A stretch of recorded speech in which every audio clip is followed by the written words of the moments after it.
morning, students of class 7. Today, welcome to you to learning the questions of exercise 10.2. In the previous video of exercise 10.1, we already have learnt about that key. How do we make perpendicular line with another point with a given line, not a given line or given point. Okay.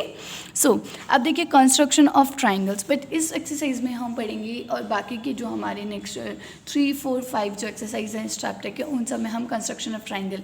We already learn about the chapter number 7 जिसमें हमने congruence of triangle पढ़ा था. Properties of triangles कि triangle क्या है, triangle कैसे होते हैं और हम उन्हें कैसे फॉर्म करते हैं. और अगर आपको समझ नहीं आ रहा है तो एक बार आप वापस से इस चैप्टर का जो इंट्रोडक्शन वीडियो है वो भी आप वापस से वॉच कीजिए, क्योंकि उसमें भी मैंने आपको सारी डिटेल्स गिवन किए. सो देखिए कि सबसे पहले हमारे जो क्राइटेरिया वो क्या होता है, ट्रिपल एस क्राइटेरिया मतलब साइड साइड साइड. ये क्राइटेरिया आपका एक ऐसा क्राइटेरिया कि इसमें अगर आपको ट्राइंगल बनाना है तो हमारे पास क्वेश्चन में हमारे वर्ड के ट्राइंगल एक ऐसी फिगर है जिसकी 3 लाइन सेगमेंट्स होती हैं. अब ट्राइंगल भी 3 टाइप के होते हैं, 3-4 टाइप के, और वो 3-4 टाइप्स कौन से होते हैं, राइट एंगल हो गया, इक्विलेटरल, स्केलन और आइसोसेलेस.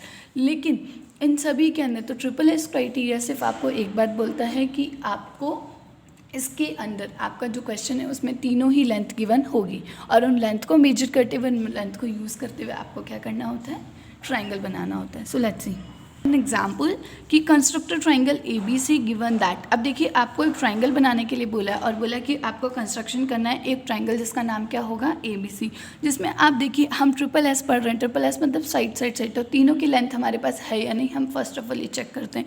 तो इस क्वेश्चन में देखिए कि एक साइड आपकी ए बी है, एक साइड बी सी और एक साइड ए सी, और देखिए तीनों के मेजरमेंट्स गिवन है, तो easily we can made it. So बच्चों सबसे पहले जब भी हम कंस्ट्रक्शन करेंगे तो हम हमारे माइंड में एक रफ फिगर बनाएंगे. सो देखिए this is the rough sketch of the given measure. हमें पता है कि ए बी सी आपका ट्राइंगल है तो कुछ ऐसा होगा जिसमें ए बी जो है वो कितने सेंटीमीटर की, 5, बी सी 6 सेंटीमीटर की, और ए सी. लेकिन बच्चों हमारे लिए एक मुश्किल चीज़ होती है कि हमारी ये जो बेस लाइन होती है वो हम क्या लें. सो जब भी हम लेंगे तो हम बच्चों क्या देखेंगे कि अगर मान लीजिए हम कोई भी ट्राइंगल बनाते हैं तो रफ स्केच मोस्टली ट्राइंगल का कैसा होता है, A B C, it is like that. तो इट्स मीन हमारी जो बेस लाइन है वो कैसी हुई, बी सी. तो सबसे पहले आप बी सी ड्रॉ करेंगे, बी सी से फिर देखिए कैसे करेंगे. Let's see. So now we are doing the first question of exercise 10.2. तो देखिए the given question is that construct triangle XYZ in which XY is equals to 4.5 centimeter, YZ is equals to 5 centimeter and ZX is equals to 6 centimeter. तो देखिए आपको यहाँ पे एक triangle बनाना है और ट्रिपल एस है, तो देखिए तीनों ही हमें मेजरमेंट्स गिवन हैं और हम इन तीनों मेजरमेंट्स को नाउ यूज़ करते हैं. सो देखिए इन द गिवन क्वेश्चन हमें एक ट्राइंगल बनाना है जिसका नाम है XYZ. तो देखिए बच्चों पहले मैं एक रफ फिगर बनाया मैंने और इसको नाम दे दिया XYZ. तो देखिए यहाँ पे अब मुझे समझ में आ गया कि अगर मैं ट्राइंगल बनाऊंगी तो वो कुछ सिमिलरली लाइक ऐसा कुछ होगा, लेकिन मुझे इसका मेजरमेंट्स नहीं पता. तो देखिए क्वेश्चन में हमें गिवन था कि आपको एक ट्राइंगल बनाना है, तो this is a rough figure not a fair figure. हम इस रफ की हेल्प से फेयर बनाएंगे. So this is a rough sketch of the triangle. अब देखिए XYZ. अब देखिए YZ हमारी कैसी लाइन हो गई, बेस लाइन, और इन्होंने हमें बोला था कि जो YZ है आप 5 सेंटीमीटर बनाओगे. मैं कन्फ्यूज़न नहीं करूँगी, हमें कोई कन्फ्यूजन क्रिएट ना हो, इसलिए हम इस रफ पे भी मेजरमेंट लिख देते हैं. तो YZ is value to be 5 centimetre, XY is value to be 4.5 centimetre and this one XZ is equals to be 6 centimetre. अब देखेंगे कि मैंने आप लोगों की सहूलियत के लिए और ताकि हमारा टाइम वेस्ट ना हो इसके लिए मैंने पहले से ही स्टेप्स लिख लिए कि मैं क्या क्या करने वाली हूँ. सो देखिए सबसे पहले जब हम ट्राइंगल बनाएंगे तो हम हमारी बेस लाइन बनाएंगे, क्योंकि हम हवा में तो ट्राइंगल नहीं बना सकते. तो सबसे पहले हम जो इन तीनों लाइन में से जो हम लाइन बनाएंगे वो होगी 5 सेंटीमीटर की. सो हम क्या पॉइंट लिखेंगे, draw a line segment YZ is equals to 5 centimetre. So using ruler you all put on, आप सब लोग भी. अब देखिए आपको मेजर करना आता है, वर्ड की मेरी स्केल है, इस स्केल पे हमारे बहुत सारे पॉइंट्स हैं. तो देखिए यहाँ पे मैंने 0 से लेकर 0.0 से लेकर 5 सेंटीमीटर तक की एक लाइन ड्रॉ कर दी. ओके. सो देखिए ये हमारे कौन से 2 पॉइंट्स हो गए, this is the point Y and this is the point Z. Okay. So बच्चों देखिए, हमारी जो फर्स्ट लाइन सेंटीमीटर है वो कितना है 5yz। तो so what is the measurement of it is, हम साथ के साथ लिखते जाएंगे। सो इसका मेजरमेंट है yz। अब हम क्या करेंगे, ये जो पॉइंट y है और ये z है, इन दोनों से हम बाकी की डायरेक्शंस बनाएंगे। बाकी की डायरेक्शन मतलब इसके बाकी की जो साइड्स बनाएंगे। तो देखिए अगर मैं एक्स वाई कुछ ऐसा बनेगा, जब जेड ये ले लिया तो अब देखिए एक्स वाई कितने सेंटीमीटर की थी 4.5। तो बच्चों हम क्या करेंगे, ये जो वाई है इसको क्या मानेंगे, सेंटर मानेंगे सबसे पहले, ठीक है। और हम कितने सेंटीमीटर का आर्क लेंगे, 4.5 सेंटीमीटर का, क्योंकि the given length of the X Y is 4.5। तो हम देखिए आर्क मतलब कि रेडियस नहीं बनानी है, आर्क मतलब कि हम जो रेडियस लेंगे वो क्या होगी हमारी, कि हम जो कंपास को से हमारी ये जो मेजरमेंट है इसको खोलेंगे। अब देखिए 4.5 कहाँ आता है, सो लुक एट इट। सो देखिए हम इसको मेजर करेंगे और आपके लिए मेजर करना बहुत ज़रूरी होगा। तो देखिए यहाँ पे मैंने मेजर किया और देखिए मैंने इसको 4.5 सेंटीमीटर तक खोल लिया।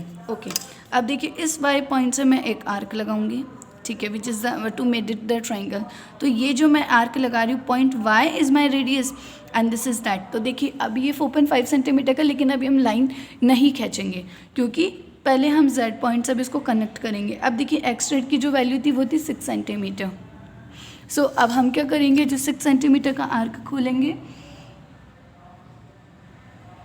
तो देखिए 4.5 के बाद अब मैंने 6 सेंटीमीटर का आर्क ले लिया है। ओके, अब इस जेड पॉइंट से मैं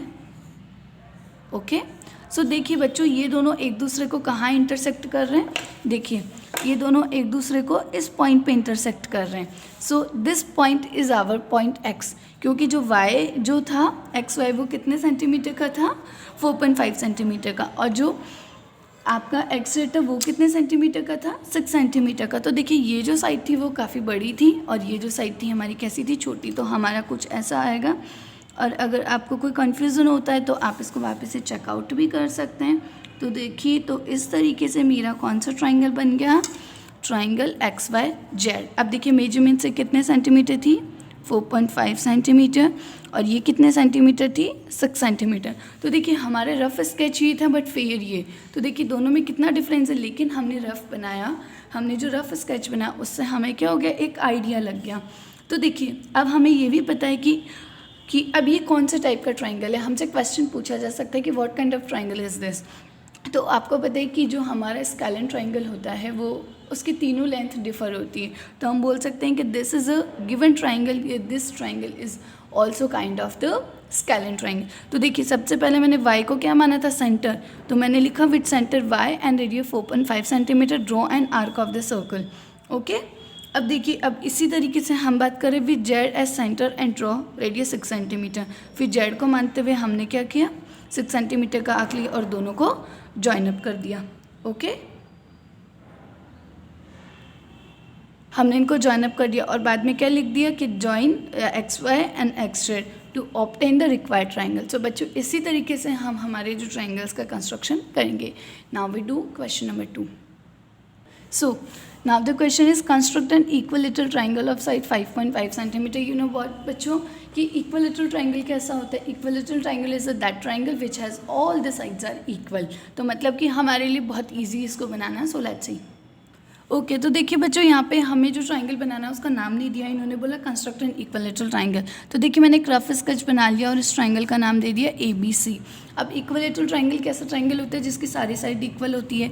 तो मतलब अगर ये इक्विलेटरल ट्राइंगल है तो इसकी ये साइड भी 5.5, ये भी 5.5 और ये भी कितना सेंटीमीटर हो गया,